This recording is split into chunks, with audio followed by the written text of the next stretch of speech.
네, 여러분 안녕하십니까? 2023년 9월 14일 노영의 뉴스 인사이다 시작하겠습니다. 목요일입니다. 예전에는 수요일이 딱 그 중심, 한 주의 중심이면서 뭔가 그때가 되면 마음이 좀 말랑꼴리 이렇게 가서 우리가 수요일에 빨간 장미 얘기도 하고 막 그랬거든요. 요즘은 이상하게 목요일만 되면 사실 금요일이 더 그럴 텐데도 이상하게 목요일만 되면 한 고비를 넘는 듯한 그런 느낌이 딱 드네요. 자, 여러분들도 그런 마음 만끽하시기를 제가 바라고요. 오늘 방송 내용 간단하게 말씀드립니다. 이진하 기자와 함께 뉴스픽 코너 준비되어 있고요. 이어서 이슈 삼합 시간에는 김필성 조상호 변호사와 함께 여러 가지 정치 현안 짚어보도록 하겠습니다. 자, 본격적인 방송 시작에 앞서 30만 구독자 이벤트 경이로운 영심 손편지, 저희가 뽑은 손편지 소개해드리는 시간입니다. 자, 보세요. 이게 이렇게 편지가 왔습니다. 이분이 어디에 사시냐? 경기도 안양시 만안구에 사시는 분이고요. 연석서예라고 하는 서예 학원을 운영하고 계시는 원장님이십니다. 근데 제가 너무 감동받았어. 이거 혹시 여러분 들으시면 지금 좀 동시 접속이 많이 됐을 때 이 말씀 드려야 되는데, 어쨌든 보세요. 이렇게 이제 붓으로 이렇게 사연들 적으셨고, 이게 대나무인가요? 뭐라 그래야 되죠? 어쨌든 이런 사군자 느낌 나는 이것도 그리셨는데, 자, 제가 한번 내용을 한번 읽어드릴게요. 이 내용이 정말 감동인데, 이분이 지금 연세가 70이 넘었다는 겁니다. 자, 제가 읽어드릴게요. 안녕하세요. 두 번째 붓을 듭니다. 꼭 만나고 싶은 분이 계셔서 혹시나 하고 사연을 말씀드립니다. 54년 전, 지금으로부터 54년 전입니다. 54년 전 동생 학비가 모자라서 친구에게 5만 원을 빌렸는데 제가 결혼하느라 그만 갚지를 못했고 70이 넘도록 그 친구를 잊지 못하고 있습니다. 54년 전, 지금으로부터 54년 전이면은, 이야, 정말 대단하지 않습니까? 1970년 정도에 아마 돈을 빌린 것 같은데, 그 당시에 5만 원이면 지금으로 따지면 얼마요? 500만 원도 넘겠죠. 자, 어쨌든 이 사연을 주신 분은 그 친구를 잊지 못하고 있어요. 그 친구는 도넛을 잘 튀기는 금손을 가졌고요. 이름은 유영진 아니면 유영근이었던 걸로 기억합니다. 이름은 유영진 아니면 유영근. 1970년에 혹은 70년도 왔다 갔다에 친구 동생의 학비로 5만 원 쓰라고 주신 금손을 가지신 그분이 우리가 찾는 분입니다. 지금쯤 75세가 되었을 텐데 잘 계시는지 저도 죽기 전에 그 친구에게 은혜를 꼭 갚고 싶습니다. 연락이 될 수 있도록 도와주세요. 노영희 변호사님께 감사드리고 방송 여러분께도 감사드립니다. 2023년 9월 7일 서경희 드림. 그러니까 이제 서경희라는 어르신이 75세 정도 된 54년 전에 본인에게 동생 학비 쓰라고 5만 원 빌려줬던 친구 유영진. 너무 오래돼서 이름이 마지막 글자가 유영진 아니면 유영근. 앞에 유영까지 맞다요. 이분을 좀 기다립니다. 그 당시에 도넛을 매우 잘 튀기는 금손이었다. 어떻게 친구도 아니고 친구 동생 학비 쓰라고 그 당시에 5만 원을 선뜻 빌려줄 수가 있죠? 대단하지 않습니까? 그 당시 5만 원이면 사실 조그만 집도 살 수 있는 그런 수준이었을 거예요. 제가 봤을 때는. 근데 대단합니다. 물론 뭐 집을 산다는 건 과장일지 모르겠지만, 근데 제가 그때 상계동 주공 아파트를 결혼하면서 500만 원 주고 샀던 기억이 있는데, 그걸 생각해 본다면은 뭐 전혀 또 말이 안 되는 건 아닌 것 같아요. 어쨌든 중요한 건 이제 70이 넘었고 75세가 됐을 것으로 알고 있는 그 친구 유영진 아니면 유영근 씨, 도넛을 잘 튀기시는 분, 친구 서경희 님의 동생에게 학비를 써라 라고 5만 원을 빌려주신 그분, 서경희 씨가 애타게 찾고 있습니다. 꼭 은혜를 갚고 싶답니다. 추신, 죽기 전에 마음의 빚을 덜 수 있도록 도와주십시오. 정말 너무 감동이어서요. 제가 이거 제작진한테 이거 집에 가져가서 제가 우리 집에 붙여놓는다 그랬어요. 자, 귀한 사연 보내주셔서 서경희 선생님 너무 감사드리고요. 사연을 들으시면서 혹시 아는 것이 있거나 본인이거나 부모님이거나 내 친구거나 이런 분 있으시면 저희 뉴스인사이다로 꼭 연락 주시기 바랍니다. 그리고 서경희님께는 저희 굿즈 선물로 보내드립니다. 여기 보면 이게 텀블러, 노영이 이렇게 뉴스인사이다라고 적혀 있는 텀블러가 있고요. 그리고 저희 메모지가 이렇게 있고요. 그리고 뉴스토마토, 그다음에 이런 스티커가 있어요. 자, 그리고 이거 말고도 이제 손으로 잡을 수 있는 핸드폰, 제가 잘 몰랐는데 핸드폰 뒤에 보면은 이렇게 딱 붙여가지고 세워놓는 것들 있지 않습니까? 그걸 그립톡이라고 한답니다. 그거에 제 얼굴도 들어있어요. 그게 이제 오늘 올 건데, 그것까지 오면 한꺼번에 저희가 다 다음 주에 다 보내드리도록 하겠습니다. 자, 다시 한번 뉴스인사이드에 사서함은 늘 열려있다는 거, 어제 뭐 엽서 주신 분도 그렇고, 또 앞으로 주실 분도 그렇고, 계속해서 저희는 기다리고 있습니다. 손편지 보내주셔도 좋고, 손편지 너무 힘들어요. 그렇게 하시면 그냥 저희 커뮤니티에 댓글로 30만 돌파 기념 축하해요, 이런 식으로, 혹은 내지는 야, 노영이도 그렇게 하지 말고 좀 더 잘해라, 이런 내용으로 글 남겨주시면 다 저희가 보내드리도록 하겠습니다. 자, 저희 커뮤니티에 댓글 남겨주시고 뉴스인사이더 시청평, 바라는 점, 진행자에게 하고 싶은 말, 개인적인 사연, 시국에 대한 주장 등 주제가 제한이 없으니 아무 이야기나 괜찮습니다. 사연 뽑히신 분에게 고급 메모지, 그립톡, 텀블러 등 어디서도 팔지 않는 한정판 뉴스인사이더 굿즈 보내드리고요. 저는 이게 참 마음에 듭니다. 노영의 뉴스인사이더 보면은 이게 딱 들고 다니기도 되게 좋고요. 좀 고급스럽게 보이기도 하고요. 재질도 제가 보니까 망가지도 않을 것 같고 좋습니다. 또 30만 이벤트 한 가지 더 저희가 소개해드립니다. 통통물이 뉴스토마토 30만 구독자 달성 이벤트를 위해서 추석 선물 기획전을 합니다. 내일까지 타임세일을 실시한다고 하는데요. 시간이 너무 짧은 것 같은데 타임세일 하려면 좀 길게 해줘야 되는 거 아니야? 어쨌든 저희 라이브 시간하고, 그러니까 우리 지금 방송하는 라이브 시간, 이 시간하고요. 이 시간부터 오전 11시까지 통통물 추석기획 상품 전 품목을 최대 20% 할인하는 행사입니다. 추석 선물 마련하실 분들 통통물 이용해 보시는 것도 좋을 것 같고요. 영친 여러분이 많은 참여해 주셨으면 좋겠습니다. 또 통통물 상품 리뷰 잘 써주시면 제가 또 선물 보내드립니다. 통통물 상품을 구매한 후에 리뷰 작성을 하시게 되면 최대 20% 할인 쿠폰 발행해드려서 전 품목에 사용할 수 있도록 해드리고요. 여러분 아시죠? 조국 장관의 딸 조민 씨, 요즘 유튜브 하시는 거 아시죠? 그때 그 계정이 해킹당했다 이런 얘기도 있었는데 이제 복구가 됐나 봐요. 요즘에 그 회사에서 정관장, 홍삼 이런 제품을 추석 선물로 팔더라고요. 거기서 조민 씨가 한 말이 그거예요. 나는 내가 써보고 정말 괜찮은 제품만 팝니다, 이렇게. 저는 더 그렇습니다. 저는 진짜 제가 김어준 뉴스 공장에서도 그렇고, 뭐 딴 데서도 그렇고, 다스베이드에서도 그렇고, 스펙스에서도 그렇고, 제가 방송하는 거 많이 보셨을 텐데, 저는 제가 좋다고 생각하지 않으면 좋단 말 절대 안 합니다. 저는 좀 까칠하고 성격이 조금 그래가지고, 그냥 있는 그대로 솔직하게 말씀드리고, 제한사항도 그때그때 말씀드리잖아요. 통통물 상품 괜찮습니다. 타임세일 하니까 하시고요. 근데 저희가 조금 이따가 말씀드리겠지만, 보험 상품도 괜찮습니다. 자, 여러 가지 제가 오늘 주절주절 말이 많았고, 다시 한번 말씀드리면 75세 된 유영진 혹은 유영근 씨, 54년 전에 5만 원 빌려주셨던 그분을 잊지 못하고 죽기 전에 꼭 은혜를 갖고 싶다 그러면서 이렇게 따로 개인적으로 전화번호와 메모를 남겨주셨는데요.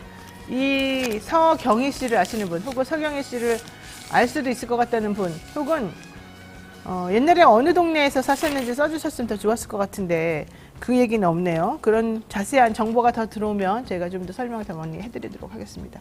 네, 지리산 불다람쥐님께서 와 화이팅입니다 이렇게 말씀하시면서 또 후원도 해주셨습니다. 참 신경 쓸 것도 많아요. 맞아요. 베어스2님이 신경 쓸 거 많아요 이제 이렇게 말씀하셨는데 맞네요. 어쨌든 그래도 서로 우리끼리 도와요. 자, 여기까지 해야 될 것 같습니다. 자, 노영의 뉴스인사이다 본격적으로 시작할 테니까요. 생방송 중에 궁금한 점 있으시면 언제든 댓글 남겨주시고요. 잠시만 기다려주세요.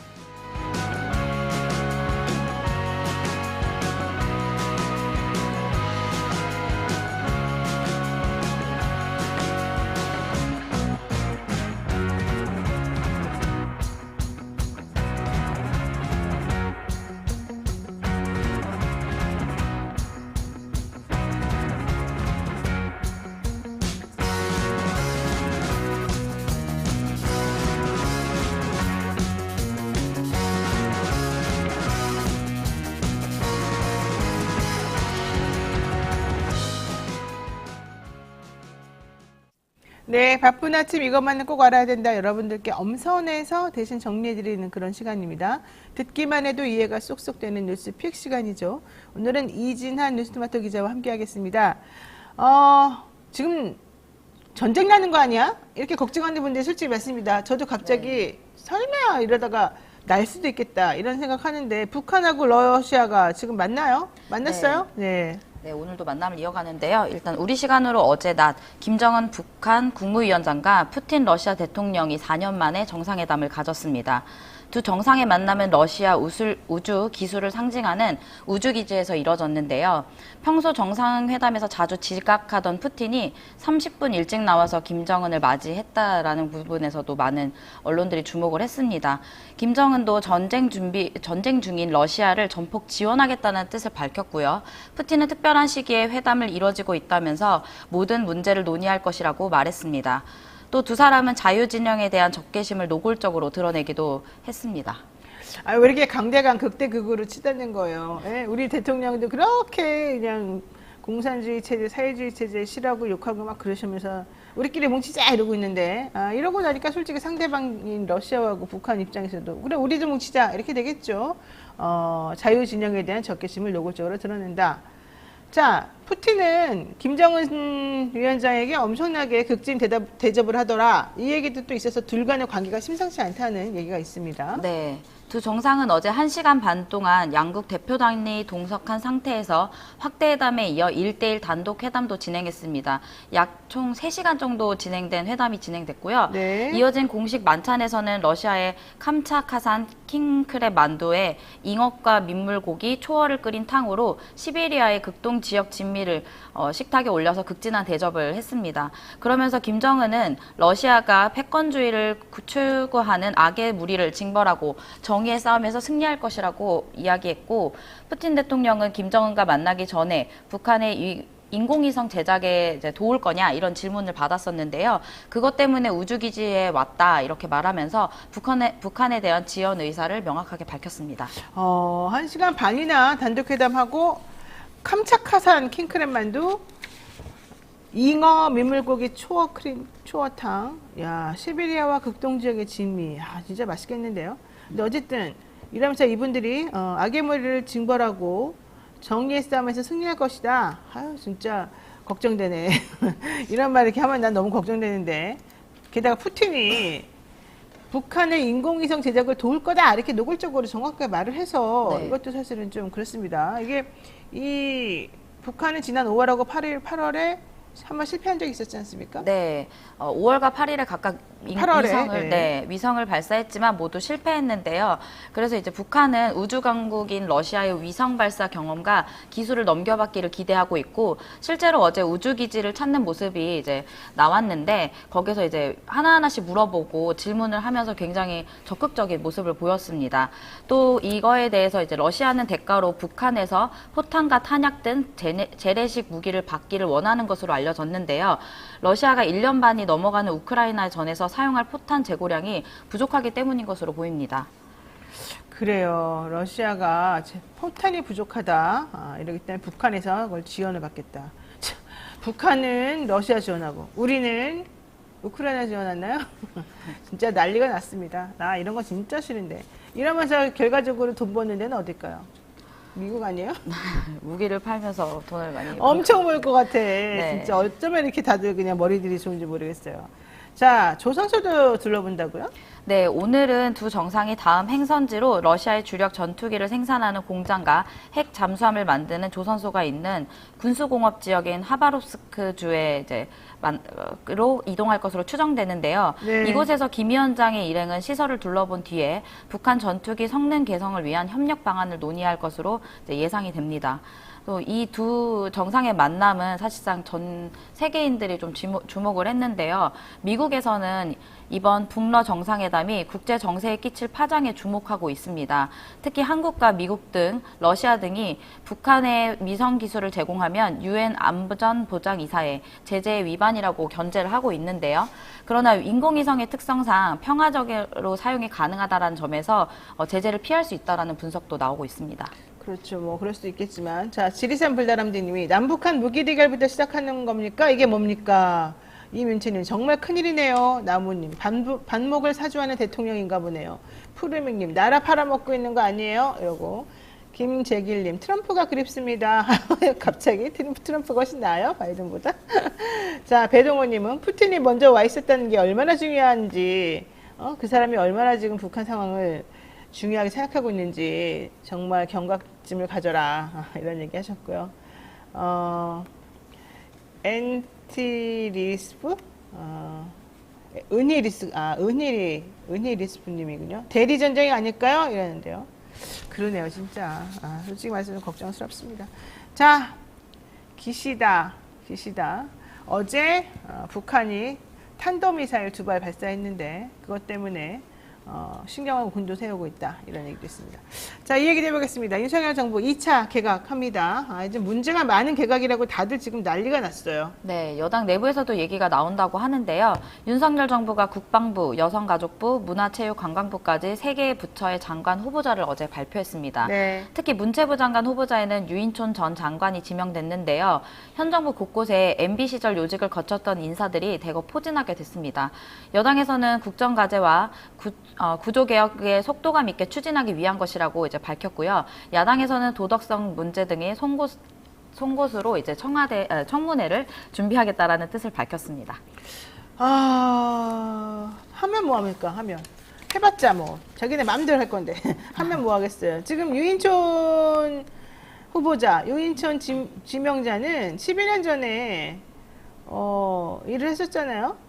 네. 그 당시에 엄청 오래 했어요. 근데 그때 참 암흑기였다. 이게 일반적인 평가 아니겠습니까? 게다가 그분이 욕설 논란으로 난리가 났었어요. 문학의 블랙리스트에도 그때 개입돼 있었었고, 물론 그분이 참 전원일기라고 하는 좋은 프로그램에서 참 선한 이미지를 많이 쌓았는데 실제 일하시는 거는 우리가 기대했던 것하고는 완전히 달라서 저는 사실은 깜짝 놀랐는데 이분이 왜 이렇게 정권으로부터 사랑을 받는 걸까요?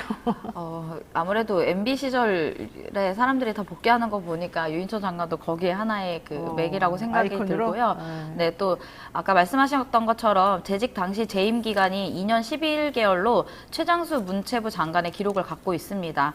그러나 재임 기간 동안 이른바 문학의 블랙리스트 사건에 연루되었다는 의혹도 받고 있고요. 그렇죠. 또 70대가 넘은 나이에도 연극 무대에 활발하게 활동하다가 이제 지난 7월에 현 정부의 대통령실 문화특보로 복귀한 데 이어서 2달 만에 장관 후보자까지 지명이 된 것입니다. 그래서 장관으로 물러난 지 12년 만에 또다시 후보자가 됐고 또 장관이 될 것으로 좀 보이는데요. 뭐 말씀하셨던 것처럼 그 유명한 짤도 생성이 됐었죠. 네, 욕설 맞아요. 논란으로. 네, 그러면서 또 이제 그 외에도 당시 문화예술위원장을 무리하게 쫓아냈다가 법원이 해임을 정지하면서 한지붕 두 위원장이라는 초유의 사태가 벌어지는 일도 겪었습니다. 맞아요. 네, 그리고 뭐 강압적으로 퇴출된 문체부 산하 기관장이 그때 당시에는 20명이 넘었다는 것도 네, 알려져 있는 사실입니다. 그런데도 어떻게 이분을 뭐 보온 이사인가 뭘 잘했어야지 다시 불러들이는 거 아닌가 이해가 안 가는데 어쨌든 연극은 잘하는 걸로 압니다. 제가 햄릿을 그 국립극장인가요? 장충동에 있는 거기에서 이분이 햄릿 연극하는 걸 보기도 했고 그거하고 완전히 또 정치하시는 거 다르더라고요. 예. 자, 어쨌든 좀 만약에 사실은 저는 청문회가 제대로 된 청문회였으면 좋겠지만 분명히 뭐 야당 국회의원들이 반대하더라도 장관을 임명하겠죠. 그러면 좀 잘했었으면 좋겠다 이런 생각이고요. 유인촌 장관 후보자는 그렇다고 치고 신원식 이분은 도대체 뭡니까? 신원식. 네, 극우 발언을 쏟아낸 신원식 그 의원이 국방장관으로 지명이 됐는데요. 이분은 북한 정권을 붕괴시키고 통일을 달성해야 한다라고 이른바 멸북 통일론을 주장했던 사람입니다. 또 홍범도 장군이나 해병대 최상병 사건 관련해서도 문제가 되는 발언을 쏟아낸 바 있어서 적지 않은 논란이 예상됩니다. 또 삼성 장군 출신으로 합동참모본부 차장까지 지낸 신원식 의원은 전역 후에 정광훈 목사 등 극우 인사들과 함께 보수 집회에 자주 모습을 드러냈습니다. 연단에 올라서는 지난 정권에 대해서 이제 부정적인 말을 많이 쏟아냈는데요. 입에 담지 못할 차마 그런 표현들도 써가면서 막말을 서슴지 않았습니다. 아니 그러니까 신현식 의원은 왜 이렇게까지 극단적으로 가는지 모르겠습니다. 노무현 대통령을 거의 뭐 악마식으로 초대 악마식으로 얘기를 하고 그리고 문재인 대통령에 대해서 공산당이라 그러면서 엄청나게 끔찍한 말을 많이 쏟아냈는데 어이구 그럼에도 불구하고 승승장구하시는 모습을 보니까 뭐 막말 같은 거 해도 상관없나 보다 이런 느낌이 딱 들어요. 왜 본인들은 막말해도 상관없고 우리는 돈 물어내고 감방해가 되고 그러는 건가? 이해가 좀 안 가고요. 어쨌든 이 사람은 2019년부터 2020년까지 극우가 주최하는 태극기 집회에 수차례 참석을 했고 초대 악마 노무현이 문재인 악마 탄생을 시켰다 이런 말도 했고요. 문재인 일당은 국사범으로 심판해야 된다 이렇게 말하고요. 이승만 박정희는 모세다 이렇게 말했습니다. 5.16은 혁명이고 전두환은 12.12로 나라를 구했다. 미친 거 아니에요? 예? 5.18 특별법을 만든 김영삼은 좌파에 세뇌당해가지고 그런 걸 만든 거다. 아주 어록이 그냥 엄청납니다. 이런 얘기도 했어요. 문재인 목다는 건 시간 문제다. 이게 지금 삼성 국회의원이 한 말입니까? 국방 출신? 문재인 목다는 건 시간 문제. 어떻게 이런 말을 함부로 한 사람을 장관으로 하죠? 이게 지금 장관으로 쓰여야 언어입니까? 난 이런 사람은 절대 되면 안 된다고 생각하는데 왜 이런지 모르겠습니다. 삼성 장군 출신으로 합동참모본부 차장까지 지낸 신인식원 전역 후에 정광훈 목사 등 극우 인사와 함께 보수 집회에 잦은 모습 드러내고 입에 담지도 못할 표현을 써가지고 사람들을 깜짝 놀라게 만들었고 이번에 홍범도 장군 관련해서도 아주 난리란 말은 제가 자제하겠습니다. 홍범도 장군 관련해가지고도 거친 말을 표현하고 있습니다. 네. 네, 이번에 마지막으로는요. 김행 네. 여가부 장관 후보자는 어제 용산 대통령실 브리핑에서 여가부는 대통령이 폐지를 공약한 부서지만 존속기간 고유의 업무가 있다 이렇게 말을 하면서 지명 첫날부터 부서 폐지를 염두하는 발언을 해서 좀 논란이 됐습니다. 그러면서 그 중심에는 생명의 존엄성이나 가족의 가치가 있다면서 여가부는 대한민국의 지속 가능성을 기획하고 집행하는 유일한 부서라고 강조를 했고요. 또 이분은 이제 그 일각에서는 김건희 여사와의 친분 때문에 오랜 친분 때문에 지목된 것이 아니냐는 말도 나오고 있습니다. 김건희 여사하고 친하다고 진짜 소문을 하더만요. 우리 김행 후보자 지명자. 뭐 본인은 지금 고사하고 있다 이런 소리도 들리던데 자가 발전이었나요? 어쨌든 본인은 되게 행복해하는 것으로 저는 지금 판단을 하고 있습니다. 여가부 공약을 내세웠어요. 폐지 공약. 근데 그거 지금 대통령이 안 지키고 있는데 근데 어제 이제 대통령실 비서실장이 김대기 비서실장이 네. 여가부는 우리 정부에서 폐지 방침으로 여가부 업무 중 가족, 문화, 청소년, 여성 일자리 업무는 원래 본래 소관으로 이관해서 국민에게 좋은 서비스를 제공할 계획이라고 하면서 여가부 폐지 방침은 좀 분명히 전하기도 했습니다. 저는 뭐 여가부를 꼭 폐지해야 되는지 솔직히 잘 모르겠습니다만 그냥 이참에 그러면은 잼버리도 그렇게 이상하게 만들고 그랬으니까 그냥 지금부터 폐지 수순에 들어가면 되죠. 왜 굳이 또 새롭게 장관 이거 농공행상 아닙니까? 본인에게 좀 좋게 말해준 사람 자리 하나 좀 챙겨주고 형식적으로 몇 달이라도 그러고서 끝내자 뭐 이런 시도인 것 같이 보여요. 이건 제 개인적으로만. 지금 이 사람은 근데 정말 대단한 게 정몽준 때부터 네. 박근혜 정부까지 계속해서 그리고 이번 윤석열 정부까지 네. 그냥 정권이 있을 때마다 다 공작새처럼 날라오는군요. 예. 많은 요직을 거쳤습니다. 김 후보자는 언론인 출신으로 네. 여론조사 전문가로 활동하다가 2002년 16대 대통령 선거 당시에 정몽준 캠프에 대변인 역임을 하면서 정치권에 입문했습니다. 네. 이후 박근혜 정부 시절 청와대 대변인과 여가부 산하 한국양성평등교육진흥원 원장도 맡았습니다. 그리고 14년도에 양평원 원장 취임 당시에는 여성정책 전문성이 낮아서 낙하산 논란을 일었고요. 원장 임기 1년 이상 남기고 총선 출마를 위해 원장직에서 물러나 뒷말이 나오기도 했었습니다. 네, 우리 이진아 기자 오늘 여기까지 들어야 될 것 같은데 댓글 몇 개 읽어드리면 임윤채님이 걱정하시네요. 노영희 변호사 잘리는 거 아니에요? 이러면서 시청률 떨어지면 못 볼까 걱정입니다. 그래서 꼭 시청하고 있습니다. 이런 얘기도 하셨고요. 스프링트리님 노변 화이팅입니다. 이거 대리 전쟁 하시는군요. 뭐 이런 얘기도 많이 하시는데 위기감을 느껴야 되나요? 제가 걱정스럽습니다. 하여튼 오늘 수고 많으셨어요. 네, 감사합니다. 네, 잠시 후 이슈 3합으로 들어오겠습니다.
뒤에 아니요 도시에 또 들어갑니다. 또 일정 기간 국적 관계없이 다시 한번 볼 수가 있어요. 없잖아요. 그러면 민법으로 간다.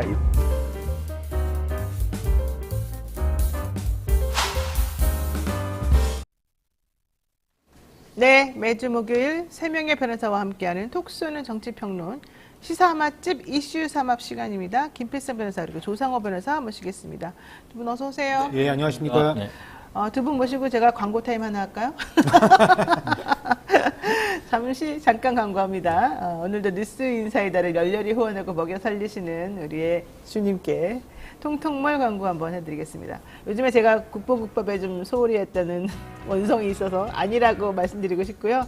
국보국밥 제가 다 먹었기 때문에 하나를 더 주문해야 되는데 시간이 없어 못하고 있습니다.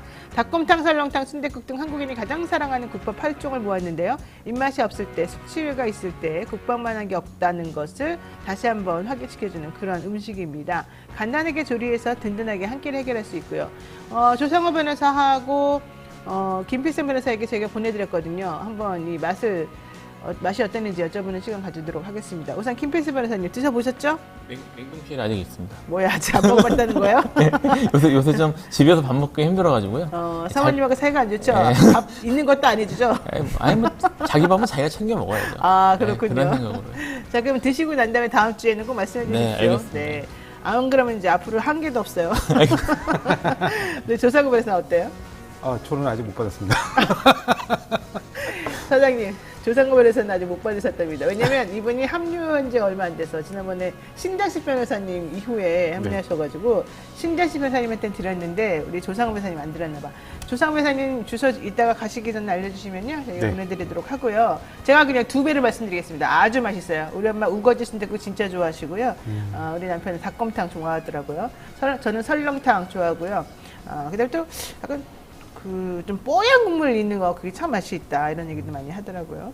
자, 한 끼 든든하게 채워줄 국보국밥 8종 세트 지금 통통몰 회원 가입하시면 20% 할인 쿠폰 무제한으로 드립니다.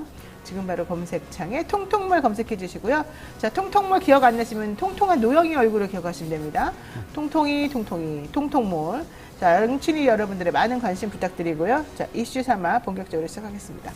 우선 두 분, 자, 주간 용산 투 여의도 우리가 보통 이제 하고 있는 건데요. 우리 조상호 변호사님은 아직 익숙하진 않겠지만 네. 여쭤볼게요. 가장 기억에 남았던 한 주간의 정치 이슈가 무엇이었는지 이렇게 뽑아보는 그런 겁니다. 정치 이슈라고 얘기할 수 있는 건지는 잘 모르겠는데 저는 수원지검의 신진호 부장판사. 왜요?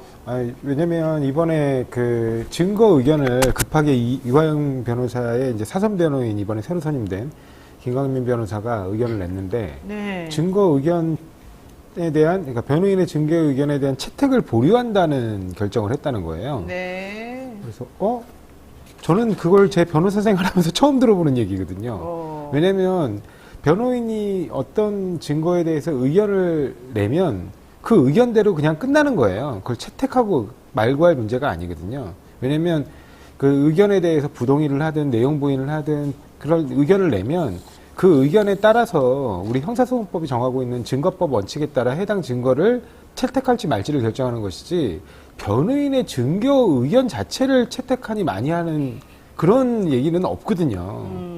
그러니까 뭐 그러면서 이거 이제 표현을 들었던 게 피의자의 그 의견이 왔다 갔다 하기 때문에 이걸 최종적으로 아직은 보류하겠다. 아니 그거는 변호인의 권리를 침해하는 거죠. 변호인의 권리는 변호인의 권리 중에 하나가 자신의 증거 의견을 밝히는 건데 그거에 대해서 나중에 또 변호인이 증거 의견을 바꿀 수도 있어요. 그렇죠. 이른바 우리가 번이 동의한다고 그러는데. 우리는 끝나기 전까지는 항상 왔다 갔다 해도 돼요. 네, 바꿀 수 있어요. 그럼 바꾸면 바꾸는 대로 또 다시 증거법 원칙에 따라 판단하면 됩니다. 근데 그런 식의 정말 듣도 보도 못한 재판 진행을 하는 방법을 보고 이분은 참 되게 이상한 분이구나. 왜냐면 그 이전에도 좀 이상했거든요. 네. 아니 분명히 이 사건은 외환거래법 위반 사건과 관련된 건데 외환거래법과 전혀 무관한 제3자 뇌물에 관한 검찰 신문을 제지를 안 해요. 그러니까 이런 부분들은 그건 옳지 않습니다. 네, 재판을 수사의 일환으로 생각하시는 분인가. 그러면 이분은 과거 봉건시대 규문주의 재판을 하시는 분인가 사또신가라는 생각도 들었습니다. 그렇죠. 보통 이제 원님 재판이라고 네. 하는데. 자, 우리 김필성 변호사님 어땠습니까? 저도 정치 이슈하고 조금 빗당한 걸 수도 있는데 나름 개인적으로 꽤 충격이어서 얘기를 좀 해볼까 합니다. 12일 날 네. 어느 그 보수단체 본인들은 아니라고 하지만 뭐 얘기하는 건 보수단체인 것 같은데 보수단체 창립회가 있었다고 합니다. 여기에 이제 일요일 날? 12일이니까 네, 11일 일요일 아니에요? 어떤 말씀하시죠? 예. 여기에 9월 화요일. 12일 날, 예, 화요일 날. 아, 했는데, 화요일 날이군요. 예, 예. 여기에 이제 그 여당 인사들이 대거 참여를 했어요. 뭐 김기현 대표도 예, 창립 축하를 했고, 뭐 나경원, 뭐 전의원 이런 분들이 가서 이제 대거 참석을 했다는데 이 자리에서 대표자가 그 어떤 얘기를 했냐면 이 광화문 이순신하고 이제 세종대왕 동상을 없애야 된다. 이런 말씀을 하셨어요. 세종대왕 동상 없애고 예. 이순신 장군의 동상 없애라고요? 예, 거기에 문제의식을 못 느끼면 우파가 아니다. 라는 얘기를 이제 공식 발언을 한 거예요. 누가? 거기 그 대표께서 창립 발언을 하시는데. 아, 그러니까 그 대표가 누구라고요? 이름을 밝혀도 되겠죠? 네. 뭐 어디 나왔으니까. 최범이라는 분이라고 합니다. 최범이라는 대표가 예, 대표가. 사실은 이제 홍범도 장군 얘기가 나왔을 때, 이 논리대로라면 이순신 장군 없애자 말 나온다라고 했는데, 우리는 그렇게 농담 삼아 얘기한 거. 농담했는데 예, 농담인데 되게 진지하게 이야기를 하신 거예요. 근데 여기서 끝난 게 아니고요. 여기에 대해서 이제 뉴스, 그 경향신문에서 보도를 했거든요. 경향신문 등에서 보도가 나오니까 이제 비판이 쏟아졌겠죠. 그랬더니 이분이 어제 이제 여기에 대해서 SNS에 글을 올리셨는데, 반박 글을, 개돼지들에게는 어려운 이야기할 것이다. 라는 말을 했어요. 우리가 개돼지군요. 뭐 결국 그런 셈이죠. 개돼지들은 이해 못할 것이다. 네, 자기 기쁜 뜻을 이해 그럼 못하는. 본인의 깊은 뜻이 뭔지 설명해봐요. 본인 말로는 이게. 이승만 이런 분들 있어야 된다는 거예요. 우리는 자유대한민국이고 자유대한민국의 정통성은 이승만 때부터 출발하니까 그 이전에 봉건 시대 때 인물들을 거기다 놓는 건 적절하지 않다. 그러니까 대한민국은 민주공화국인데 그 말씀하신 조선시대 인물이 거기 있는 게 적절하지 않다라는 주장이라는 건데 그러면서 대한민국 사람이 아니다. 그들은 이런 식의 누가 이순신과 예. 그분들은 그런 조선 분들이? 이게 세종은 아니다라고 주장을 한 거예요. 그런데 뭐 그렇게 주장을 하면서 내 말을 못 알아듣는 니들은 개돼지다라는 얘기. 뭐 표현을 그래 썼으니까 제가 하는 겁니다. 이건 이번에 인용하는 거예요. 그런 말씀을 하신 거예요. 그래서 야 이게 이렇게 말할 수 있구나. 근데 이런 분 이제 이분이 뭐 제가 어떤 분인지 잘은 모르겠습니다만 어느 날 갑자기 이런 말씀을 하시는 분은 아닐 거란 말이에요. 근데 아마 전부터 그런 주장을 해오신 분이겠죠. 뉴라이트 쪽에서 좀 이름이 있으신 분이라고 제가 찾아보니까 그런 것 같은데 그러니까 이제 뭐 여당 대표까지 이제 축전을 보내고 뭐 주요 인사들이 참여하고 이런 행사가 됐을 텐데 근데 이런 분이 사실은 이제 반대하는 국민은 개돼지다라는 말을 공식적으로 하시는. 그러면은 거기에서 반박 안 하고 참석해서 박수 쳐주던 여당 국회의원들은 그 의견에 찬성하는 겁니까? 모르겠습니다. 세종대왕하고 이순신은 우리나라 국민이 아니고 그것을 반대하는 너네는 개돼지다 이 말에? 뭐 개돼지란 말은 SNS에 나중에 올리신 거니까 적어도 어쨌든 세종과 이순신이 대한민국 국민이 아니고 봉건시대 인물이니까 공화국 대한민국에서는 없애야 된다, 치워야 된다, 박물관이나 보내라, 뭐 이런 식의 얘기에 대해서 뭐 동의를 하셨겠죠. 뭐 여기에 대해서 여당 의원들이 뭐 반발을 했다거나 아니면 뭐 제지를 했다거나 아니면 유감 표시를 했다는 얘기는 없었으니까요. 참 어이가 없어서 내가 더 이상 말할 수 개돼지가 하는 방송을 듣고 계신 여러분 너무 죄송하네요 진짜. 뭐 대한민국 현 상황을 보여주는 단적인 예인 것 같아서 그럼 그런 행사에 여당 국회의원들이 대거 갔다고요? 여당 대표께서 대표까지도 가야 돼요. 김기현 대표는 그 말을 듣고도 가만히 있었다고요? 뭐 그런 거 아니겠습니까? 반발했다는 얘기는 없었습니다 뉴스에서. 여러분 이게 맞습니까? 이게 도대체 올바른 여당의 모습입니까? 극우 단체는 내가 잘 무슨 단체인지도 모르겠지만 그 단체가 뭐 그렇게 하는 건 그들의 자유라고 할지라도 대한민국 여당의 대표가 가가지고 그런 말을 하고 있는 사람들하고 동조하고 있고 이게 지금 현실적으로 타당한 얘기입니까? 저는 아무리 봐도 이해가 안 가네요. 뭐 영화적 상상력에서 예전에 뭐 우리가 만약에 일제시대에서 해방되지 않았다면 거기에 뭐 도요토미 히데요시 상이 있을 거야. 뭐 이런 장면을 CG로 처리한 적이 한 번 있었고요. 그 다음에 사실은 이순신 장군 동상은 박정희 대통령이 세운 거예요. 아니, 그러니까 누가 세우고 안 세우고 떠나가지고 대한민국에 지금 여기까지 남아있게 된 그 근간이 그분들 아니에요? 세종대왕, 이순신 장군 이런 분들? 지금 찾아보니까 대통령실에서 참석하셨네요. 대통령실에서 누가 참석했어요? 강승규. 대통령실 시민사회 수석도 참석. 강승규? 네. 왜냐면 그런 행사에 대표자로 참석하는 분이 그 시민사회 수석이거든요. 그러니까 뭐 대통령실에서도 공식적으로 참석하셨다고 합니다. 뭐 김기현 대표 이런 분들. 아니 왜 대통령실에서 그런 행사에 참석을 해요? 그거야 이제 인식을 공유하고 있다라고밖에 의심하지 않을 수밖에 없는 거죠. 아니 사실은 홍범도 논란도 말이 안 되는 거잖아요. 그 연장선상에 있는 걸로 보입니다. 우리 방송 들으시는 지금 여러분들은 속 열불 터지지 않으세요? 나는 이거 정말 이해가 안 가는데 진짜 너무 충격입니다. 충격이에요. 아이고 황당무계한 이 상황 어떻게 봐야 될지. 자 어제 윤석열 대통령이 국방부와 문체부, 여가부까지 3개부터 장관 교체했습니다. 신원식, 유인촌, 김행 어떻게 보십니까? 일부러 맞추려고 해도 일부러? 참 쉽지 않은 조합이다라는 생각이 들었어요. 사실 이제 아까 뭐 조성원 변호사님 지금 하시는 사건 말씀하신 저도 제가 지금 저기 아직 끝나지 않은 그 국정원 블랙리스트 사건을 아직도 하고 마침 제가 어제 작업을 했거든요. 어제 서면 작업을 했는데 원세훈 전 국정원장의 블랙리스트 작업 이거를 이제 문화부 백서를 맞춰보면서 막 봤는데 그 시기에 딱 유인촌 장관께서 장관을 하셨어요. 장관을 하셨는데 아유. 이게 지금 그 원세훈 재직 기간이 2009년 2월부터 2013년 3월까지인데 지금 유인촌 장관이 아까도 저기 뉴스픽 시간에서 말씀하셨지만 초대 장관에 대한 나이 3년을 하셨거든요. 거의 겹칩니다.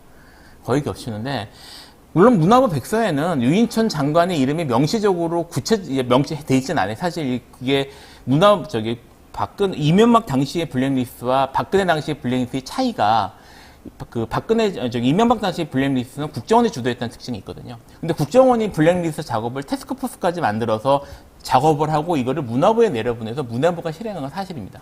그러니까 이 과정에 대해서 유인촌 장관이 몰랐다고 하기는 사실 어려운 건데 당시에도 이제 2017년경 해서 이제 블랙리스트 사건이 처음 터지고 문제됐을 때도 본인은 아는 바가 없다고 얘기를 했어요. 여기에 대해서 이거 완전 거짓말이었잖아요. 유인촌 장관 후보자 이명박 시절에 국정원이 봉준호 감독하고 진중권 교수, 이회수 작가 등을 퇴출 대상으로 퇴출 대상 문화예술인으로 지목했을 때 이 사람 관여돼 있다.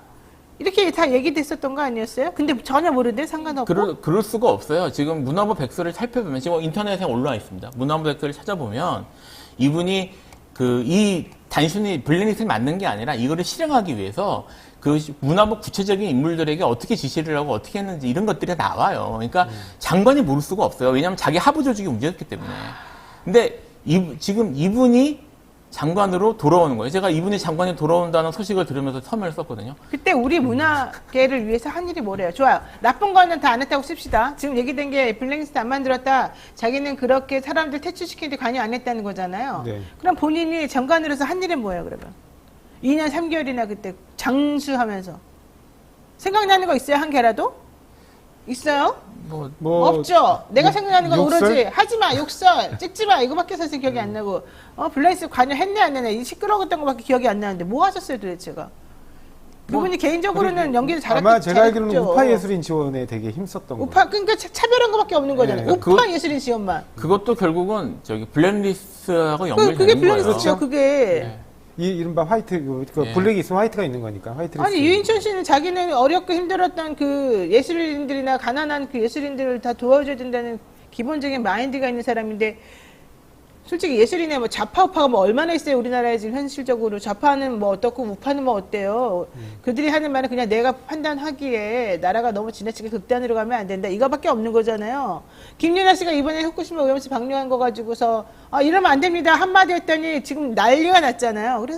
그래서 그 김연아 씨 소속사에서 정치랑 연관시키지 마십시오. 그런 거 아닙니다. 이런 성명서까지 내고 있는 지금 상황이 돼버렸는데 그런 거 할 때 문체부 장관이나 이런 쪽에 있는 계신 분들이 오해하지 말아라. 그냥 우리는 표현의 자유가 있는 것이고 개인 생각은 그렇다 하더라도 그것과 무관하게 예술인들을 그렇게 공격하거나 하면 안 됩니다. 라고 보호해주는 게 원래 기본이어야 되는 거잖아요. 근데 이분은 아예 대놓고 나서가지고 자기가 우파다, 뭐 좌파를 구분해가지고 한쪽에만 좀 집중해서 또 지원해주고 한쪽은 좀 그러고 이랬다는 거잖아요. 근데 그러면 안 되는 거죠 현실적으로. 그러니까 블랙리스트 사건을 하면서 제가 피해자들을 만나봤었는데 그리고 클라이언트기도 하니까요. 근데 그 공포와 이런 것들은 엄청나요. 그럼요. 이분들이. 밥을 못 먹고 산대요. 네. 그때 당시에 월나부터 예술인들이 정말 지원이 없으면은 생활고에 시달리는 거잖아요. 우리나라 현실상.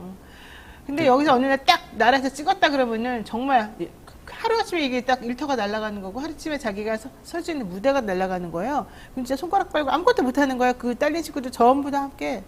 그 공포의 시기가 지금 다시 오는 듯한 느낌을 받으실 거예요. 아이고 참. 왜냐면 우리 영화 구조상 기본적으로 영진공에서 지원하는 기금 없이 네, 영화를 맞아요. 촬영하는 경우가 별로 거의 없어요. 그럼요. 원래 애초에 여러분들이 있어야죠. 티켓 사가지고 극장에서 영화를 보게 되면 기금에 대한 그 부담금으로 다 돈을 냅니다. 그 티켓 값에 다 들어가 있어요. 그래서 그것들을 모아서 웬만한 영화들이 그러니까 이른바 촬영이 들어갈 때 다 그런 걸 지원받고 그걸 전제로 해서 물론 나중에 다시 갚아요. 근데 그런 걸 전제로 해서 하거든요. 근데 애초에 그 지원 자체를 누구누구 출연시키면 안 준다. 그러니까. 이래버리면 말이 당연히 되냐고. 그 배우를 출연시키기가 어려운 거예요. 이거는. 펀드 모집이 안 되기 때문에. 아유.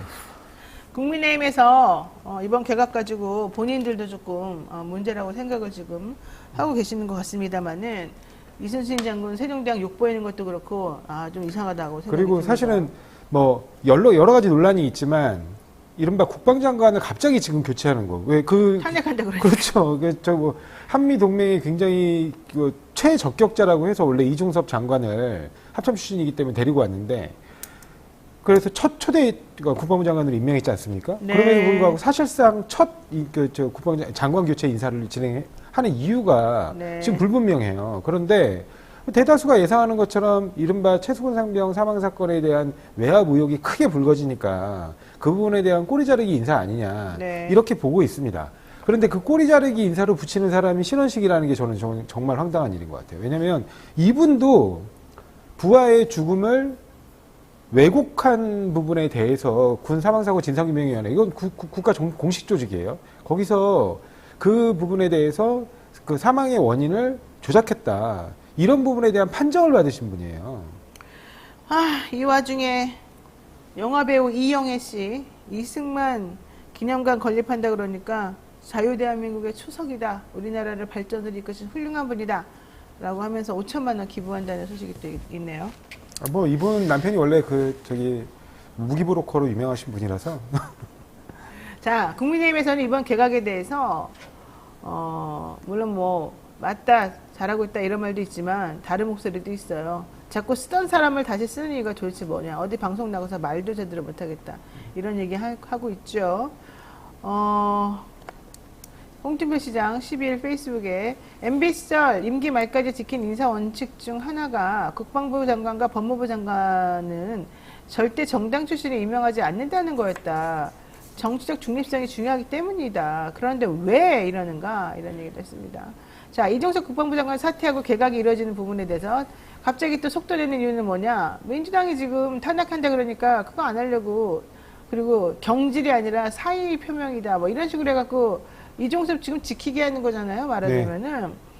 이것도 정말 황당한 거 아니겠습니까? 지금 현재 박대령 사건이 한창 진행 중에 있고 박대령을 가지고서는 뭐 집단 수계, 집단 항명의 수계라고 그 무시무시한 제명까지 갖다 붙이고 그럼 마무리를 짓게끔 해야지. 그 와중에 국방부 장관은 마무리도 안 짓고 내가 스스로 물러납니다. 나 피곤하니까 들어갈래요. 이런다는 거예요. 지금 거기다가 지금 그거 하는 와중에 신원식이라는 사람을 국방부 장관으로 앉혀가지고 또 얼마나 고통을 주려고 좀 그러는 거예요.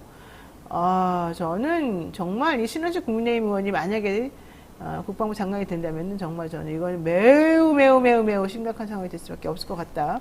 이런 생각하면서 하실 말 있으세요? 신원식 장관에 대해서? 네, 제가 말씀드린 것처럼 부하의 죽음을 왜곡하려 한 그 이유 때문에 장관이 교체된 건데 그렇죠.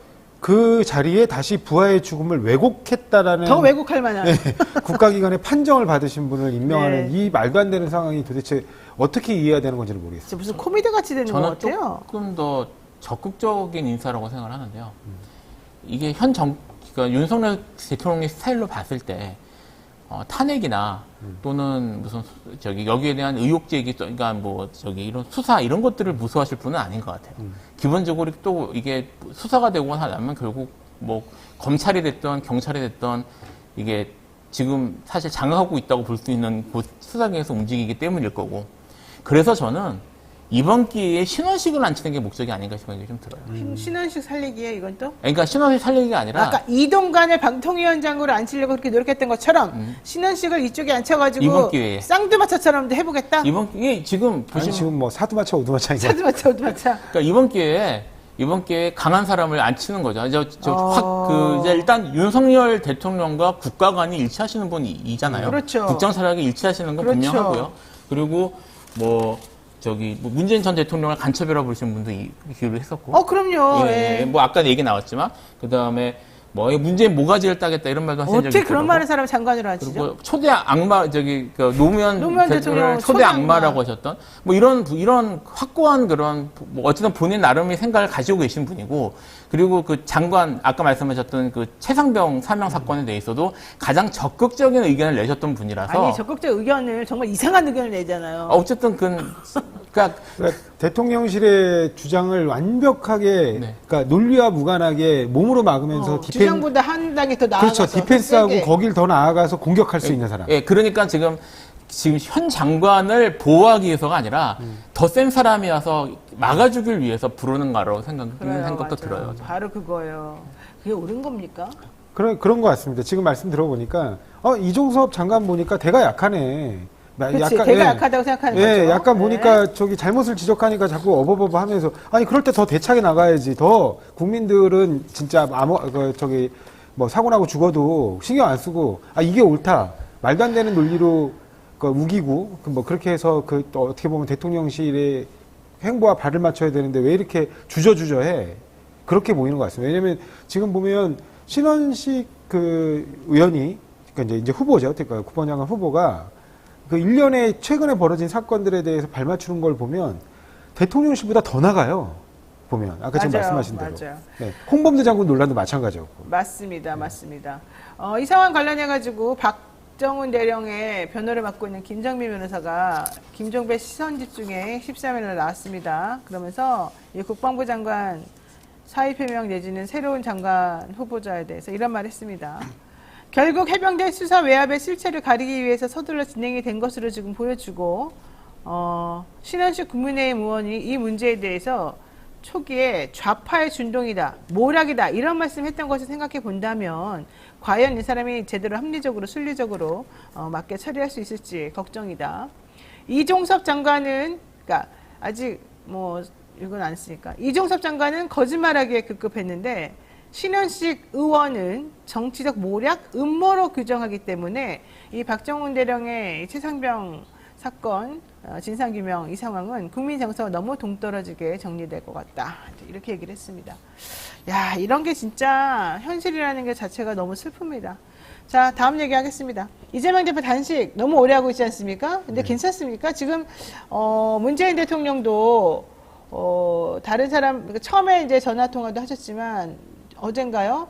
연락하셔가지고 이제 그만하셔야 된다. 큰일 난다. 간곡히 부탁했다고 하는데 그래도 이재명 대표는 나는 끝까지 하겠다. 지금 이런 입장이라고요? 네, 지금 보니까 그 대표실 쪽하고 좀 얘기를 들어보니까 네. 일단은 굉장히 좀 저체온에 시달리시는 것 같습니다. 그 사지, 저체온증? 예, 그러니까 사지가 굉장히 차갑고 그다음에 이제 열이 안 오고 이게 왜냐면 이제 뭐 아무것도 먹는 게 없잖아요. 네. 그러니까 그런 부분 때문에 오한을 많이 느끼고 이래서 결국에는 이제 원래 그 주간에 이제 무슨 위협이 없는 그 주간에는 원래 밖에서 하셨잖아요. 개든 밖에서. 근데 네. 결국에 대표실로 옮기게 됐거든요. 예, 이제 너무 이제 건강 상태가 안 좋아지셔가지고. 그러니까 사람들이 또 대표실 가서 잠자고 할 거 다 하는 거 아니냐 또 이런 비아냥거림도 있었어요. 아니 단식을 그럼 아니 저 많이 알고 계시는 김성태 전 원내대표 네, 있지 않습니까? 그분은 그냥 하루 종일 누워 계셨어요. 텐트 쳐놓고 원래. 아니 그러니까 그런데 누워 있는데 여당이랑 뭐 보수 극우 이런 유튜버 이런 사람들이 가서 우리 안 보는 데서 먹으려고 이렇게 들어간 거다. 이런 얘기를 했다니까요. 그게 말이 되는 거지.